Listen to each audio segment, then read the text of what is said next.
عبدالله ابن عباس اومدگی میگه مر نبی صلی الله علیه و سلم بقبرین فقال انهما لا یعذبان و ما یعذبان فی کبیر. حضرت میگه از پیش دو قبر بگذشت، دو صاحب همین دو قبر در عذابند، اینا را برای کاری که در چشمشون اندک میتفت عذاب دو بسیار. اما احدهما فلا یستنزه عن البول، یک نفرش میگه خانواده همه از پیشاب احتیاط نمیکرده است، شاید از پیشاب خودش احتیاط نمیکرده است، شاید از پیشاب حیوانات احتیاط نمیکرده است، ولی یک حصه عذاب قبر از حساب همین پیشاب است.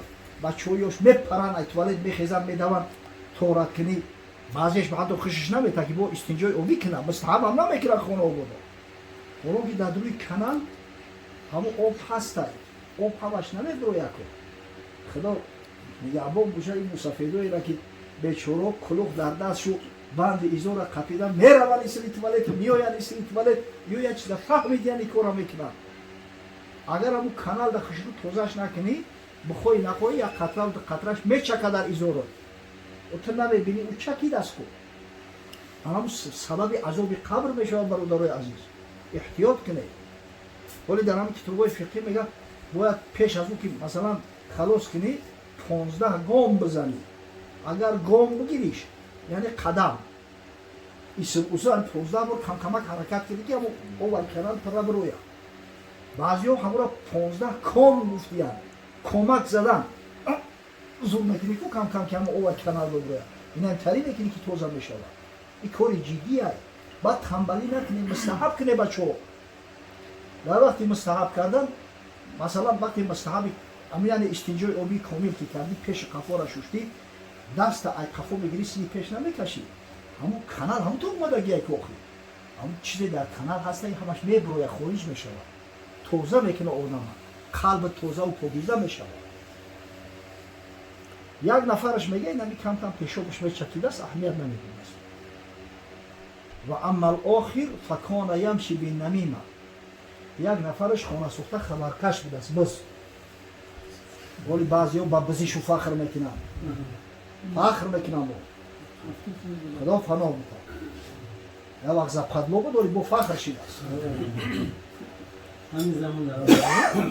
نیمی عذاب قبر ای حساب یعنی بزی و خبرکشی بوده است. نیمی عذاب قبر. حضرت صلی الله علیه و سلم میگه لا یدخل الجنة قطات، یعنی نمام آدم خبرکش خبرچین بس داخل جنت نمیشه. خدای تعالی جنت براش حرام گردونده است. یا نفرش هم تاریخ خبرکش بوده است. وقتی از بس که مسلمان بودن، مؤمن بودن، میگه ثم دعا بجریدتی، حضرت گفت یا نوده تر بیاره یا شاخی سبز، فشقها نصفین، همون نوده را گرفت ده حصه شکست، ای باید تقسیمش کنه. فغرز فی کل قبر واحده، در هر قبر یکش میگن تقریب خلوی. صحابه تماشا دارن، گفتن یا رسول الله لما فعلت ذلك، چرا این کار کردی؟ حضرت گفت لعله یخفف عنهما ما لم ییبسا، امید است گفت که تا زمانی که همیو خشک نشیدن عذاب ای صاحباشو دور میکنن، سبب تخفیف سبک شدن عذاب همین صاحبای قبر میشن. اگه تصور کنه که یک نوده به خاطر آنکه ذکر خدا را میکنه سبب سبک شدن عذاب قبر برای صاحبش باشه، آخه این قرآنی که کلام الله های، این قرآنی که همیشه بهار به شک شبه برای مسلمان منفعت داره، این جای شک نیست. ولی بعضی ها ادعا میکنن که میگن قتاده گفته است که امام قتاده گفته است که این خاص پیغمبر صلی الله علیه و سلم به دیگران دخل نداره، در صورتی که قتاده صحابی نیست، قتاده شاگرد عبدالله ابن عباس، اما صحابی پیغمبر بریده، ابو بریده فرزندش وصیت کرد گفت وقتی که مردم در بالای قبر ما میان نوده سبز بزنید، زیرا من پیغمبر خدا صلی الله علیه و سلم مردم کار کرد. چیزی را که صحابی میدونه تابعی میدونه، آخه آدمی که ندیده از پیغمبر مثل شخصی که پیغمبر دید است از پیغمبر شنیده است حکم کرده میتونه.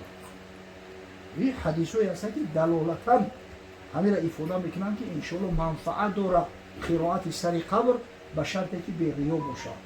خدا نخدا این قدر دلیل داریم برای چی عاجزی من نمیدونم. همین کسایی دعوا میکنن که میگه کثافت یک روایت بیارید من این روایت بیارم که یک روایت بیار که پیغمبر گفته باشد در سر قبر قرائت نکنید یا قرائت کردن مکروه های یا یگان صحابی پیغمبر صلی الله علیه و سلم گفته باشد که همین کار نکنید. نه پیغمبر نکرده است. یعنی قدر اوه قول پیغمبر از فعل پیغمبر در قوی تر می شود. فعل پیغمبر عمل پیغمبر شاید خاصی خودش باشه اما وقتی حضرت چیزی را گفت برای همه میگه. برای همین حدیث قولی همیشه قوی تر می شود نسبت به حدیث فعلی. ترسم نرسی به کعبه اعرابی که این راه که تو می روی به ترکستان است. می ترسم که تو به کعبه هیچ وقت نمی رسی میگه اعرابی او تو جوانمر رای ترکستان را گرفته این رای تو میره پاورژه می بروی کعبه در ایسی میمونه آخی. برای همین کسی که دعوا میکنه باید که به سنت پیغمبرش عمل کنه مسلمانان را گمراه نسازه.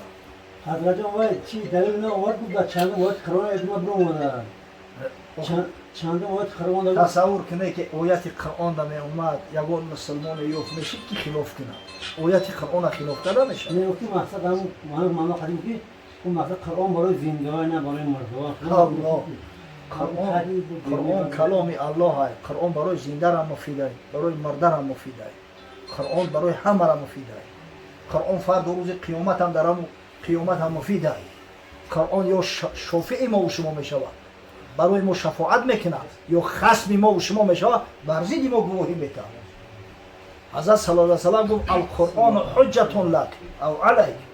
این قرآن یا حجت است و فایده و منفعت تو یا حجت است بر ضد تو بر ضد تو دل میشه و فردا روز قیامت. کی گفت است که این قرآن فقط برای زنده های قرآن برای تمام بنده های الله های این قرآن کلام الله های. سبحان الله. آدمی یا جای میره کی نمیدونه که همین زمین برام دو شهر دوره برای اون که نماز درست شود جای قدم اینا جای سجده باید پاکیزه باشد. اگر زانوها در جای ناپاک برسن نماز درست میشود. اگر دستو وقتی که سجده میکنی جای ناپاک در برسن درست میشود. نه که اگر قدم ها و پیشانی در جای پاک نباشد در جای ناپاک باشد نماز درست نیست. بعد در جایی که نمیدونی که مایده باشه چی با تفسیر کنه؟ جای نماز مایده تر باشه مایده تر باشه همین زمین یک خاصیت داره که وقتی خشکشی تازه میشه. حضرت میگه زکات الارض یبسها پاک شدن زمین خشک شدن زمین جایی را بکن که علف نداشته باشه سنگای یا که مقصد خاکای کمای که پاک شده باشه. انا جای علف دارش در جای مستقر تو جای به علف در پاوت همون اسفالت یا همین وقتی که خشیدن همون توزگیش همین خشکیدن در باره اون تیمم کردن نمیشود نه که نماز خوندن درست میشود اینجا پاکیزه حساب میکنه. اگر ندونی انیخ سعی کنی که در جای نماز بخونی که مقصد علف نداشته باشه. برای چی علف نداشته باشه؟ علف یک خاصیت داره که مثل خاکش توزه اما یا بارون زد همون نجاستش ما برمیگردن برای که گیاه هستن نه که اگر زمین باشه زمین بی علف باشه همین خشکشی پاکیزه میشه اونجا در برای بعضی دیگه نماز خونده میشه. و جعلت لی الارض مسجدا و طهورا پیغمبر خدا میگه تمام زمین برای مرا و برای امتهای مرا مسجد جای پاک حکم شده که در هر فایما رجل من امتی ادرکته الصلاه فلیصلی هر نفری را از امت من میگه وقتی نماز که دریافت در جایی که باشه نمازش میخونه اون نمیکنه. اکوزیس بسیار ستیلی بچیدن مردم حتی ملوهورم دیده لوکی ندارن اگر خونه آبادم یا لوکی که رکشتن یا میونبنده یا لطه یا ریده آخی خطیت باشه یا جان شیرین عرق کردی رو تا پاکیزه میکنی غسل کردی بدن تا تازه میکنی یا جو 6 دقیقه کند میپرتویش وقتی نمازشی تنکش میکنی بخونی اونیورسال نیایده نه که همین مردم سلیش کم سوریمینی بچی نیا خونه آبادا.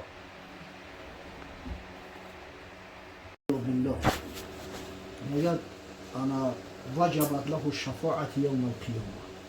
پیغمبر خدا صلی الله علیه و سلم گفت که هر وقتی که معزین الله اکبر میگه یک نفری شما را تکرار کنه الله اکبر ولی ما عادت داریم معزین الله اکبر میگم ما میگیم جل جلاله گپی معزین تکرار کردن در کار اول بگو الله اکبر اگر وقت چی بگو جل جلاله معزین وقت میگه اشهد ان لا اله الا الله بگو اشهد ان لا اله الا الله معزین گفت اشهد ان محمد رسول الله ترا بگو اشهد ان محمد رسول الله ما صلی الله علیه و سلم میگیم صلوات میفرستیم اول باید کلمه شهادت بگوی بعد وقت چی بعد بگو صلی الله علیه و سلم وقتی معزین میگه حی علی الصلاح شنونده بگه که لا حول ولا قوة الا بالله العلی العظیم معزین وقتی میگه حی علی الفلاح بگه که لا حول ولا قوة الا بالله العلی العظیم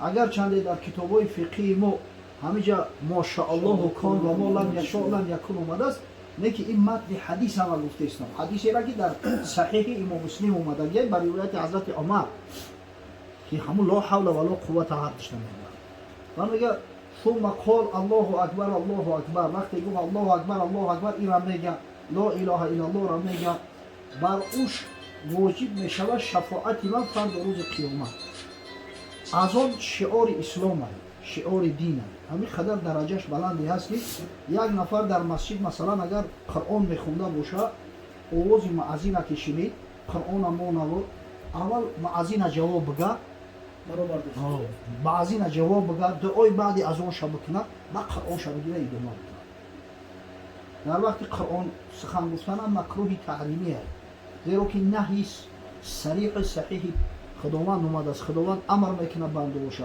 فاذا قرئ القرآن فاستمعوا له وانصتوا وقتی که قرآن تلاوت میشود گوش به اندازه خاموش باشه وقتی تلاوت قرآن وقتی گپ زنی نیست از زمانی که همین آیه قرآن نازل شد دیگر در وقت یعنی امر به معروف و نهی از منکر هم گپ زدن حرام اعلان شد دیگر در وقت خطبه روز جمعه هم گپ زدن حرام ممکن نیست برای که خدای تعالی میگه که وقتی قرآن تلاوت میشود گوش به اندازه خاموش باشه انصتو را گوش کن خاموش باش گر زبان حق نگشتی گوش باش همون کسی که در وقت اذان گفتن یا در وقت قرآن خوندن گپ میزنه در جان خودش جور میکنه عملش عملی مکروه خدا نگه داره که فرد روز قیامت با قرآن خصمش نخیزه سیون حکمش وزن نفسه اگر ما بودم مثلا کسی رفته است وقتی شنیدن از اون ای حرکتش باز نیسته وقتی تلاوت قرآن ای حرکتش باز نیسته با که ندونه اما گپ زدن در همین مورد مکروه تحریمه باید گپ نزن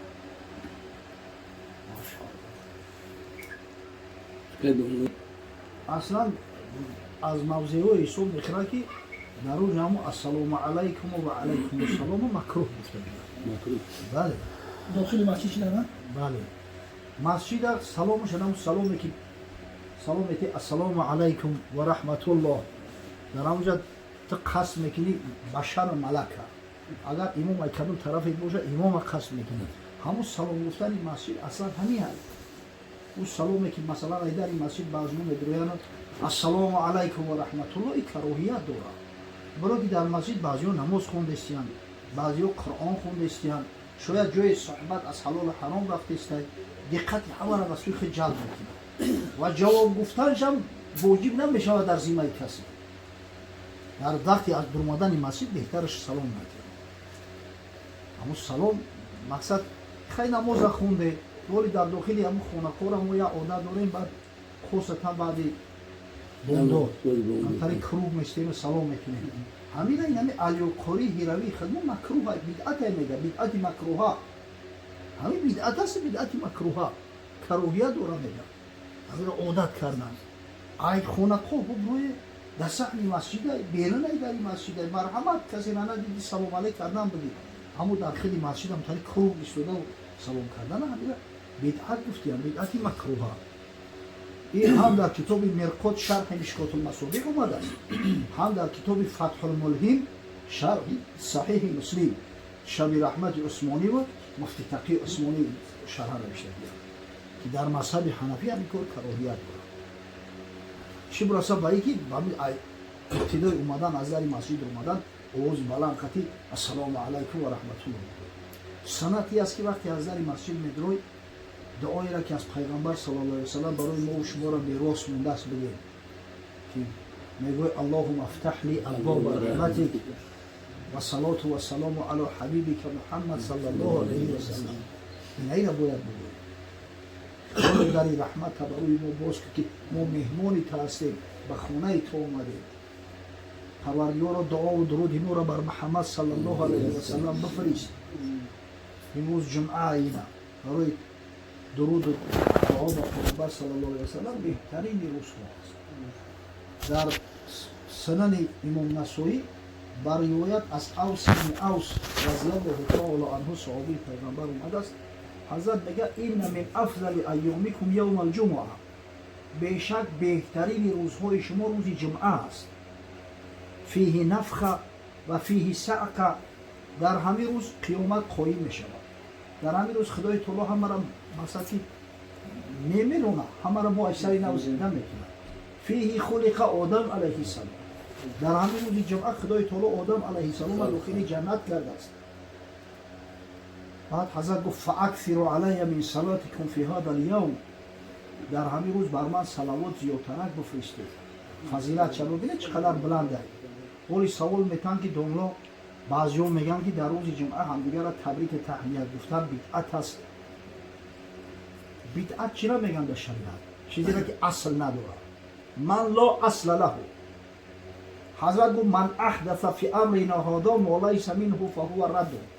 کسی در دین ما در شریعت ما چیزی را وارد میکنه که از این دین نیست، او مردود است.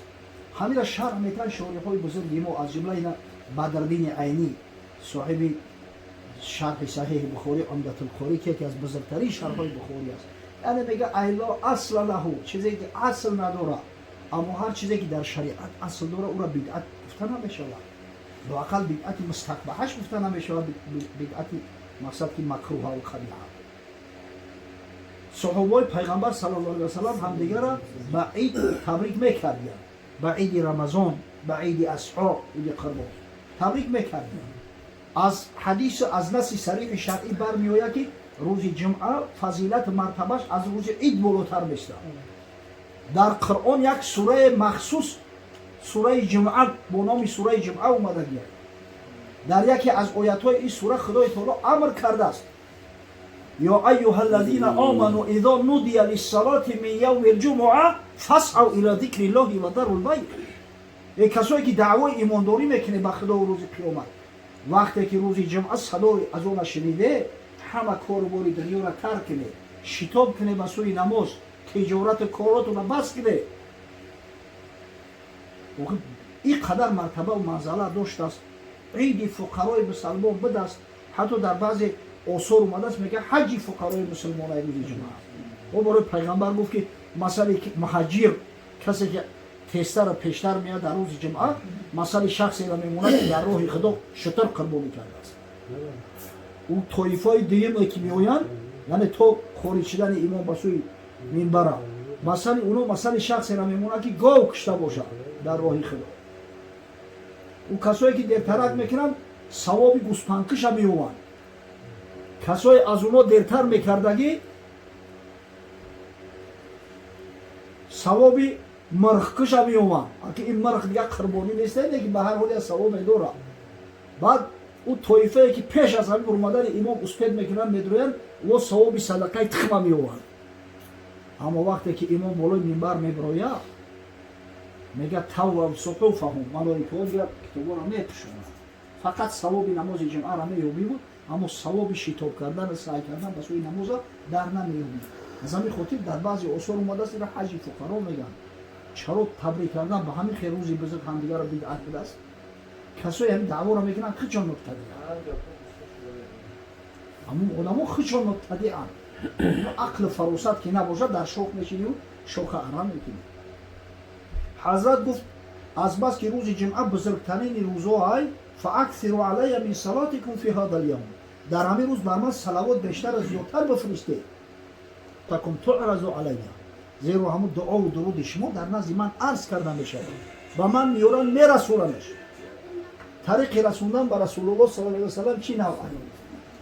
حضرت میگه من صلى علی عند قبر سمعت و من صلى علی نائیا ابلغت. کسی در پیش قبرم بر من صلوات بفرسته میشنومش، اما کسی از دور صلوات میفرسته به من آورده رسانده میشود. ایرا امام بیهقی در سنن الکبراش آورد.